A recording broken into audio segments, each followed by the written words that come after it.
Hey, what's up everyone? I wanted to hop on here and make a quick review of my Ninja blender set. As you can see, this set actually comes with the blender motor. It's a little bit different than most blenders because the blender motor is actually removable from the top of the pitchers. This is really cool because when you're done, it makes it really easy to pour. So eventually this just basically pulls in, and then this silver part is the actual button. Basically just hold there, it's on, it's just one speed, on or off. But essentially, this will fit on the top of any of the cups. It is a universal fit as long as you have this. This top actually fits on this other pitcher. And as you can see, the blades in here spin freely. Let's see if I can pop this off here with one hand.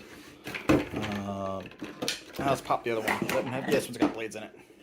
See if I can pop this off here with one hand. It's about the same. The blades come in here, and like I said, they're easy to clean. These go right in the dishwasher. They're dishwasher safe, so they're real easy.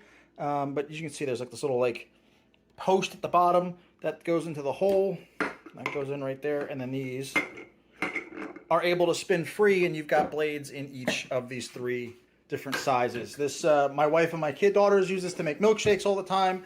Sometimes we'll just put a bunch of vegetables in here and blend them up. It's a very versatile set, and something I recommend as an alternative to a traditional blender because you get the same results and it's a lot more versatile because you got the different sizes, and it again, it's a lot more convenient. It's easier to store, and you can use it more often than you would a traditional blender.